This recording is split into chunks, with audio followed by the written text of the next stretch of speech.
Hey, listen, guys. I want to say I apologize about the noise from the microphone. It's rubbing up against my clothes, but by the next show, I'll have that rectified. So I apologize for that. Just bear with me. On behalf of Superintendent Snelling and the Chicago Police Department to the two families that were touched by this senseless act of violence today. Approximately 12:25 today, several students were exiting the Innovations High School when two cars pulled up and a group of individuals exited said vehicles, fired multiple times, striking two of the teenage students of Innovations High School. These individuals were taken to Northwestern Hospital where they succumbed to their injuries. So we'd like to actually say again, our thoughts and prayers are with the families of these two students. We're asking the public, it's very early in the investigation, but if anybody has any information, we'd ask them to call Area 3 Detective Division at 312-744-8261. You can also be reached an email at tipcpd. Court is now in session. Welcome back. Thank y'all for joining in to Who Want a Life Sentence. Please hit the like button, share, and subscribe. Today we're going to jump right into it. Normally, I mind my own business. I decided that this one should be spoke on. Today we're talking about Bloodhound Jeff. Just a real quick summary of the story of what I've learned about Bloodhound Jeff just over the past, we're going to say the past 2 weeks. Just in the past 2 weeks.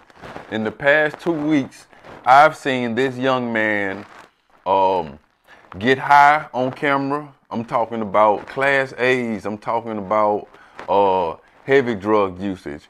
I've seen him get high on camera, disrespect people on camera, claim bodies on camera. I see you over there. You getting something together. This ain't about shit. This ain't nothing. Just a little something. I ain't got to pay this shit no attention. We ain't never seen that on DJ UTV before. There's a lot of shit you ain't never seen.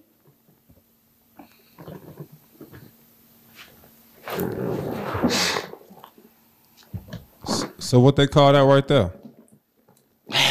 Tony Montana. Say hello to my little friend. Tony Montana.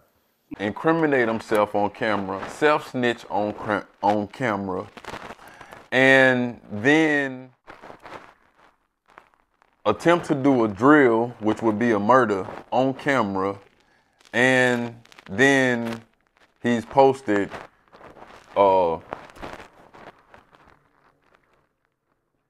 looks like he's dying on camera. Will start happening. Y'all know this by now. I went black for like a week, and poof.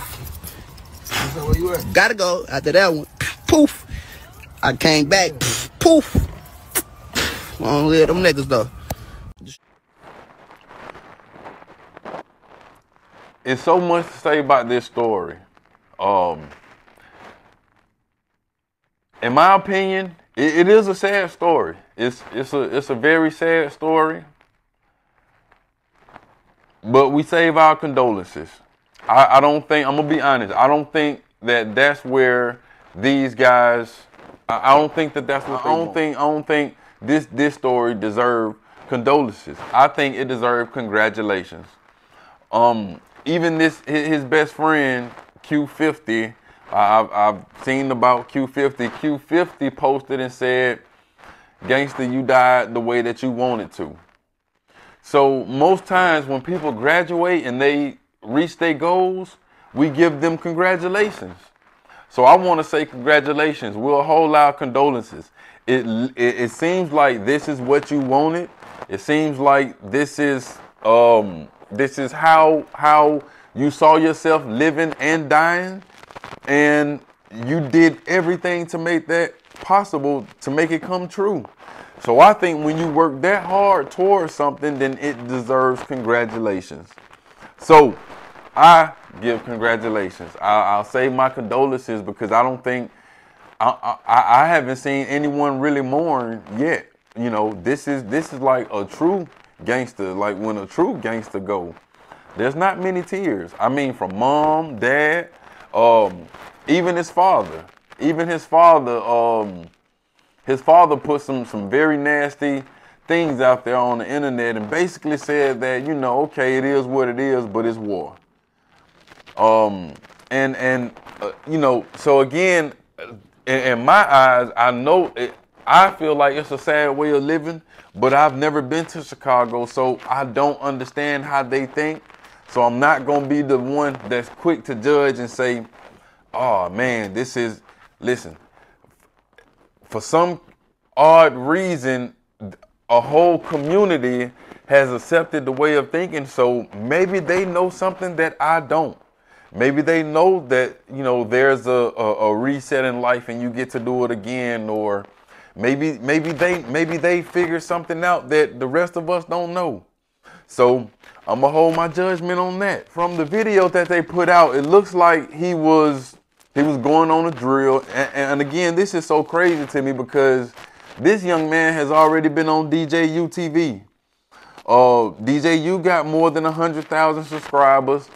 I wouldn't say he's big as No Jumper or Vlad TV, but it's an accomplishment. We can definitely say that it's an accomplishment. If you make it to DJU TV, it's an accomplishment. So he had a viral interview with DJU, and then after this, even though he was doing the wrong thing on the interview, it's his interview, but after the interview, he went to do a drill. I watched this man brag on his bodies. Now again, this is everything that I'm saying comes from the internet. I've never been to Chicago. So everything that I'm putting out comes from the internet.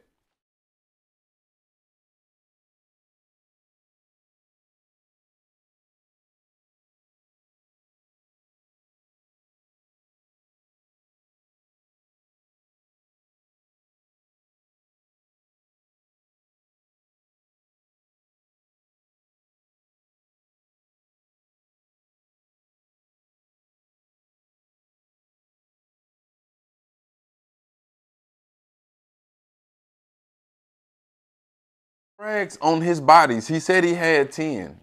He said he's killed 10 people. And either it was 10 plus 2 or it had recently been made 10. 10 people. Put this out, had an interview, and then attempted to go and do it again. Which means he's actually living what he rap. He's actually living what he talk about. In the interview, he said he's going to do a murder school, and you had to have at least 2 bodies to join. I watched the video that they say that is the video of him going on his drill, and I watched him chase that other young man. And all I can think about, because like sometimes, you know, I'm normal like the rest of you guys. Sometimes when I'm bored, I can get caught up in the videos and the reels. So especially animal reels. The reason that we do that when I'm watching the animals is because when we're watching the animal being chased, we know for a fact that there's imminent death coming. You know, towards the end of that video, that animal that's running and full of life is going to be no more in just a few seconds.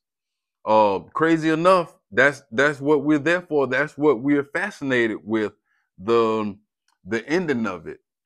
The ending of it is it leaves everything so open. What could have been, what he could have done, the endless possibilities. But that's no more. Because this person or this thing that has been chased is now done with. Honestly, I think we watch it when we're watching it. Well, me anyway. Like as I'm watching it, I'm just thankful. Like as I watched the video with Bloodhound Jeff, you know, chasing the young man. I'm thankful that I'm not the young man, first of all, that's being chased. I'm thankful that I'm not in Chicago. I'm thankful that I don't live and play by the same rules that these guys live and play by, no matter where I am. You know, because I think if I'm not mistaken, we've all made mistakes, like the two young men that lost their lives. I think they stole watches. They stole watch or something material. But who hasn't stole something? You know what I mean? Especially young men. This should not be a death sentence. It should not be a death sentence. If there's like a lion or something stalking a hyena or something, and you know, I feel like he gonna end up killing it and then eating it, I'll sit there and watch that whole video. Video might be 10 to 15 minutes long. Or if there's a praying mantis and I see the praying mantis stalking something and I know there's gonna be a kill and then he gonna sit there and devour it again. Or if I see a snake hunting a rat, anything like that, I'll sit there and watch it, and I'll be thinking like, you know, the law of nature is it's really not bad to murder something or kill something if you're going to devour it. If you're going to eat it, then they don't really consider it as you know, as being a bad thing. So, but if you're not going to kill, to devour it or eat it, then of course you're doing harm. So this is the same thing for me. This is what I think of. This is what I see when I see Bloodhound Jeff chasing this young man with a gun. This is just like a lion chasing a buffalo, antelope, whatever the lion chase, the deer, whatever. That thing is running for its life. Could you imagine? I could not imagine. I would probably have a heart attack inside of the chase and just fall over and probably just die from a heart attack. Because to have someone behind you, like that's almost like running from death, running from the Grim Reaper. To have someone directly behind you, chasing you to kill you, and you know that they trying to kill you. I don't know if there could be anything more scary, you know. So I guess it would be a blessing if your death come at a surprise. That's probably a blessing.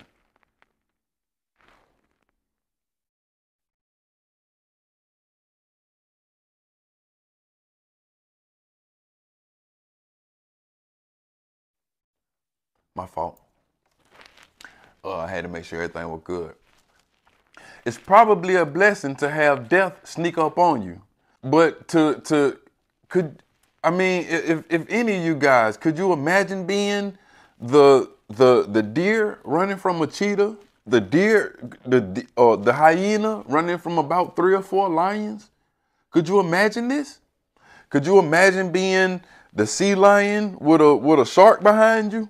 You trying to get away knowing he's faster? Could you guys imagine running from a hooded figure that you know for a fact if they catch you, then it's the end, period. It's over. If they catch you, this is not a game. You running for your life. And this man behind you. Like I said, I think I would die from a heart attack. You know, I just couldn't even imagine it. But this is the way that these guys live and play every day. Do or die. Do or die. And if it's too much pressure, if it's too hard for you, if you move away, then they'll laugh at you for not being tough enough, not being real, not being able to handle that pressure. You know, if you really want your life, if you value your life, then you really soft as hell. You soft. The rules are you have to stay here and stay in it until you die.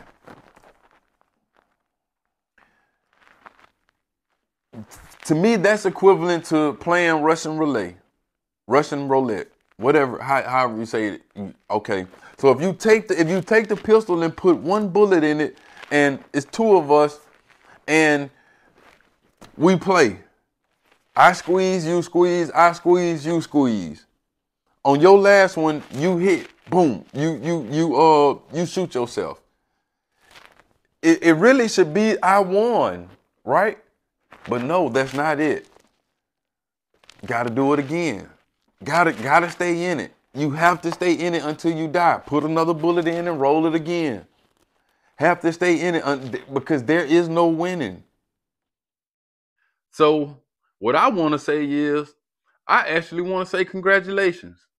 I want to say congratulations to all you bitch ass niggas that ran, to all you niggas that couldn't take the pressure, that couldn't stand up in the pain and eat them bullets like, you know, like the rest of the soldiers did and die legendary.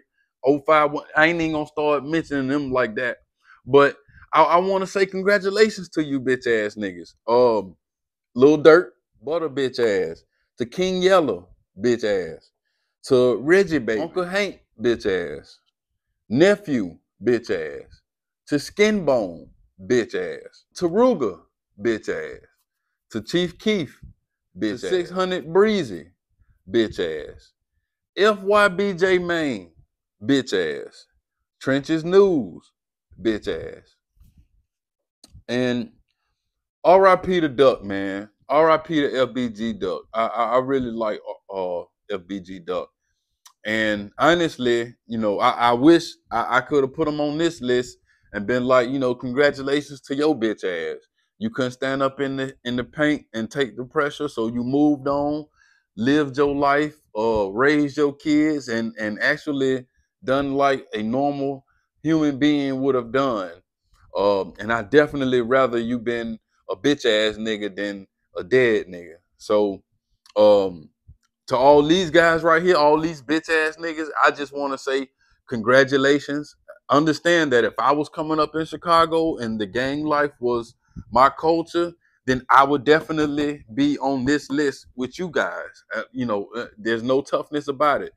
I'd have been on the list because I'd have been out of there. So I want to say congratulations to you guys for just valuing your life and having enough common sense to leave. You know what I mean? I know where you from. Y'all gonna be some bitch ass niggas, but hey, it is what it is. Even from what I know from the internet,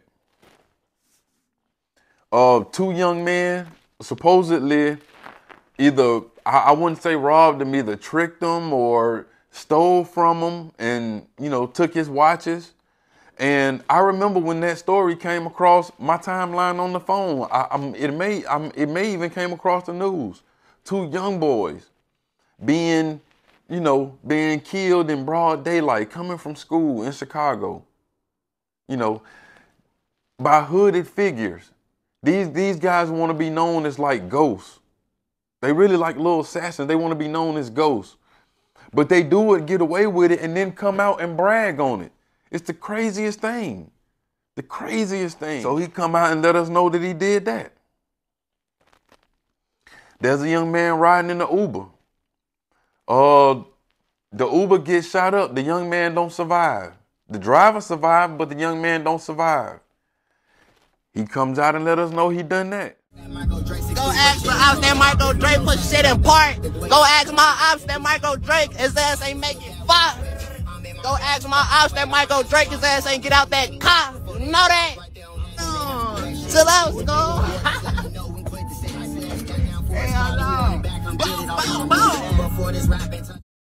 Well, as you can imagine, the driver says this was all a horrifying experience. He's thankful to come out of it with just some minor injuries. He says this is another example, though, of some of the dangers these rideshare drivers face every day in Chicago. Chicago police are still searching for whoever shot and killed a passenger in a rideshare vehicle early Wednesday morning. The shooting happened around 1 a.m. near 71st and Stewart in the city's Englewood neighborhood. The Cook County Medical Examiner's Office identifying the victim as 23-year-old Dontius Wilson. The rideshare driver says he was suddenly blocked in by another vehicle. Two guys coming in one car with armas. Me and another guy, passenger. The driver did not want to be identified and spoke with us in Spanish for the rest of the interview. After his passenger was shot in the back seat, the driver drove a few blocks away and hid from the suspects before calling police. Caller says he's a driver. Unknown person just shot up his car. He believes the passenger is deceased inside of his car. Caller is hiding. Caller is driving a dark gray Honda sedan. You can see the car now riddled with bullets, its windows shattered. The driver says he's only been driving for Uber for a couple of weeks now, and this terrifying ordeal has him rethinking that. O por lo menos no por esa área. That area has a lot of problems, he says. I probably won't drive for Uber anymore.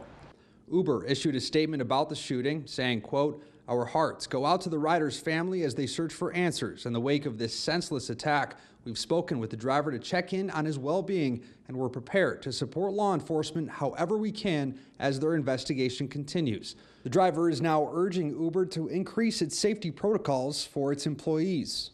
Pues yo creo que poner cámaras en los carros. He tells us, "I want them to add cameras to the cars. If the cars had cameras, then we could at least see who did this." Chicago police say they don't know the motive for this shooting yet, and at this point, no one has been arrested. Right on the internet. So, I mean, I just don't know what to say. He asked for it. Looks like he got it. It looked like this is exactly what he wanted.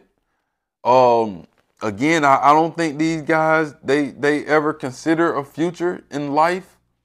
I don't understand it. I don't know why. But for some reason, just the future just don't exist. So again, I want to say congratulations to Bloodhound Lil Jeff. You work hard to be where you at. I'm sure your parents are proud of you. Your father was proud of you. He said that, you know, y'all didn't get my son. He was out there trying to handle business on y'all, and you know what happened. So Pops is proud of you. So I congratulate. You know, it is what it is. Anyway, I just wanted to put my little 2 cents in on it. I didn't do much journalism work on that one because it's all over the internet. You can look and see it for yourself. But I do got, I want you guys to, the Gmail is up. It's myrattlesnakedays@gmail.com. Send me in your stories so we can go over them, we can put them on the channel, and we can get this thing cracking. All right, I appreciate y'all, and I'll catch y'all on the next one.